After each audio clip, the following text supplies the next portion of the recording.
All right, so welcome to the deep dive. And today, we are diving deep into some recent controversy surrounding the Ganges River. Sounds interesting. Yeah, and we got a request specifically to look at the water quality issues, especially during the massive Mahakumbh gathering. Oh, yeah. So we've got like a ton of research articles, some news articles, and even a YouTube investigation by Dhruv Rathee. Oh, cool. Yeah, it's I've seen his videos before. yeah, they're really good. But yeah, this is a pretty fascinating and honestly pretty disturbing story. Okay. So you ready to jump in? Absolutely. Yeah, let's do it. Okay, cool. So, to like really get a grasp on how serious this is, I think it's important to understand just like the sheer scale of Mahakumbh Right. and the religious significance of it to so many people. So Right. it's literally the world's largest human gathering. It's crazy. I know, and with like millions of people participating in the rituals and stuff. Yeah. And a big one is obviously bathing in the Ganges River, Right. which is, you know, for them, they believe it's washing away their sins. I see. But when the quality of that water is like questioned, Yeah, it shakes the foundation of this whole like sacred event. absolutely. And like people's faith as well. Exactly. Yeah. So, right away, we're hit with this like bombshell. Right? The Central Pollution Control Board, Okay. which is the Indian government's own pollution watchdog. They're called the CPCB. I see. They came out and said that the Ganges River water at the recent Kumbh was unsafe for bathing. Wow. And obviously not for drinking either, but I think most people knew that already. Probably. Yeah, But like the fact that it's unsafe even for bathing, that's a pretty big deal. for sure. It's Like, like really. their own data is contradicting that image of the pristine holy river. Exactly. Yes. So this is coming from the government. Right. It's not like an environmental group or something. Yeah, that's pretty interesting. Yeah, and the numbers are seriously alarming. Really? Like, it's not just a little bit unsafe. They found that the fecal coliform levels were almost 20 times higher than what's acceptable for bathing. Wow. That's, Yeah, so think about that. Yeah. We're talking way beyond what's considered safe for just a quick dip. yeah. So there's a massive disconnect between, like, how people view the Ganges Right. as this purifying force and then the reality, The reality. Yeah. which is that it's a heavily polluted river. Sadly. Yeah. So Dhruv Rathee, in his investigation, took things a step further. Okay. And he uncovered some evidence that suggests that the Uttar Pradesh Pollution Control Board, Okay. they might have tried to cover up the true extent of the pollution Oh, wow. by submitting old data to the National Green Tribunal. Which is the NGT. Yeah, the NGT. Wow, that's a pretty bold accusation. I know, it's crazy. It makes you wonder, why would a government body try to, like, downplay that? Yeah.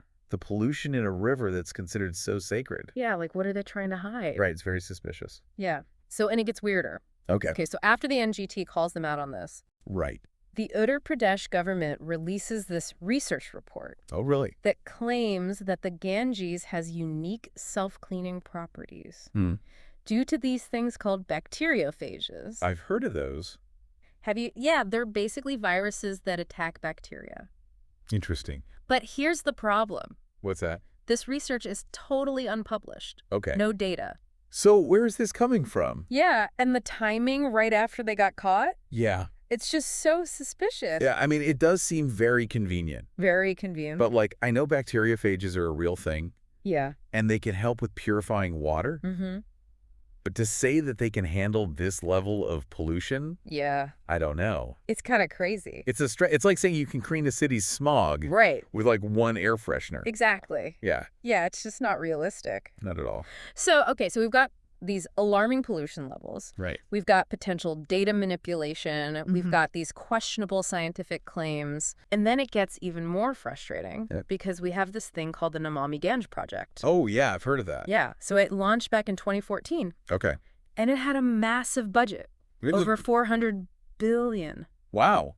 Yeah, billions with a B. Billion with a B. Jeez. I know, and it was supposed to clean up the Ganges, Right. but like all these years later, the pollution's still there. Yeah. So what's going on? Where did all that money go? Right. So Dhruv Rathee suggests that part of the problem might be that the government doesn't really want to crack down on industrial pollution, I see. and possibly because of political ties and donations from these industries. Yeah. I mean, that happens a lot, unfortunately. It does, and it shows just how complex this whole thing is. It really does, yeah. You've got economic interests, Yeah. you've got politics, you've got environmental protection. Right. It's not a simple fix. No, it's a lot of competing interests. Well, it makes you wonder if cleaning the Ganges is actually a priority for them. Or if it's just something convenient to talk about. A talking point. Yeah, exactly. Okay. So let's move gears for a sec and talk about the human impact of all of this. Okay. Dhruv Rathee, he interviewed some doctors who treated people who are coming back from Kumbh. And they've got all kinds of health issues, no. diarrhea, vomiting, fevers. That's awful. Yeah, so these aren't just statistics. Right. These are real people whose faith might have made them sick. Wow, that's really sad.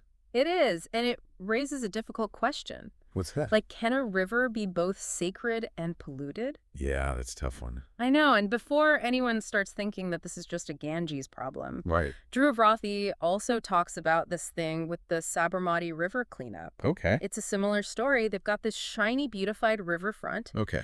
but it's masking the pollution underneath. So it's just a facade. Exactly. Yeah, so it seems like this might be a much bigger issue, Yeah. not just limited to one river. A systemic issue. Exactly. Yeah, and it's something that we see way too often, these superficial beautification projects Yeah. that are just covering up the real problem. Hiding the truth. Yeah. Exactly. Yeah. Yeah, it's like they're trying to make it look good, but not actually deal with the underlying issue. Exactly. And speaking of people trying to deal with the issue, Yeah. there's this one story that really stuck with me. Okay. The story of Professor G.D. Agarwal. Oh, yeah, I remember reading about him. Yeah, this man dedicated his entire life to the Ganges. Wow. He even went on a hunger strike Right. back in 2018, trying to get the government to actually protect the river. That's intense. Yeah, and sadly he died during that hunger strike, Oh, wow. which makes his dedication even more.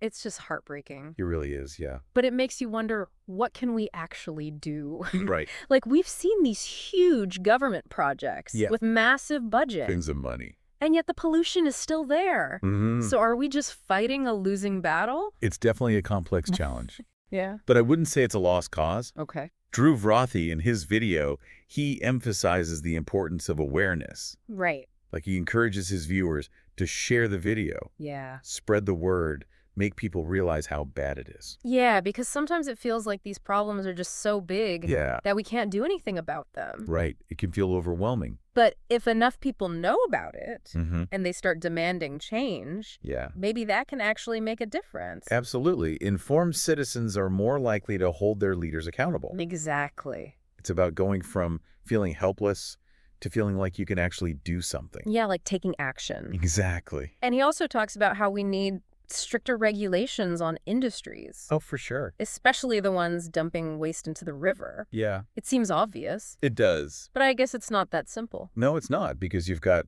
powerful economic interests. Right, and they have a lot of influence. A lot of influence, yeah. So we need strong environmental laws. But we also need the political willpower to actually enforce them. That's key. And we need to move away from this idea Mm-hmm. that protecting the environment is somehow bad for the economy. Totally. It's not an either-or situation. Right. It's about finding ways for industries to operate sustainably. Yeah. Because a healthy environment is good for everyone, For everyone in the long run. including businesses. Absolutely. It's about changing our mindset, For sure. like understanding that the environment isn't just something we can use up.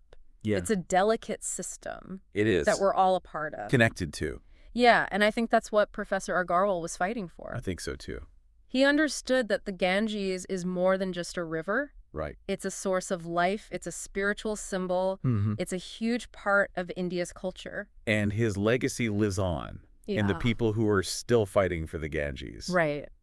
For a future where we don't see environmental protection as a bad thing. Yeah. But as something essential. As part of progress. Exactly. That's a hopeful thought. It is. And it's not just about these big, grand gestures. It's about what we do every day. It really is about, like, all of us doing our part. Yeah. Being more mindful of how much water we use. Right. Cutting down on plastic waste. Mm. Choosing products that are better for the environment. Yeah. All those little things. Yeah. They might seem small. Right.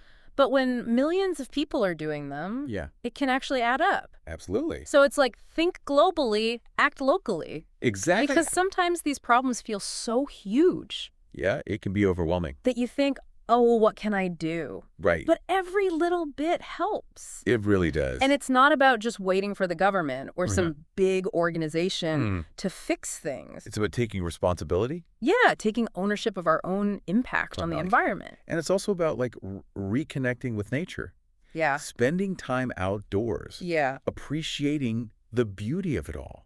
Yeah, because I think when you experience that firsthand, Right. it's harder to pollute it. Yeah, you see it differently. You see the life in it. Yeah. And it becomes something you care about. Something you want to protect. Exactly. And we need to teach our kids that. Absolutely. Like the importance of protecting the environment, instilling that love and respect for nature. It's the only way to create lasting change.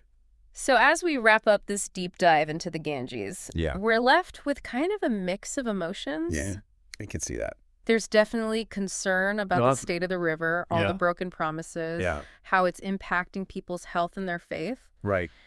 But there's also this glimmer of hope. I agree. Like we've seen how powerful awareness can be. Yeah. That individuals can actually make a difference. Right. And the dedication of people like Professor Agarwal, it's inspiring. It is. It shows that even with these huge challenges, we can't give up hope. Absolutely not. The Ganges and all of our natural resources deserve our best efforts. They do. So this is a call to action for everyone. Right. To step up, make informed choices, and demand a future where our rivers and our planet are treated with respect and care. Well said. So thanks for joining us on this deep dive. Yeah, thanks for having me. We hope you found it informative and thought-provoking, and maybe even a little inspiring. For sure. And remember, the future of the Ganges and the future of our planet, it's in our hands.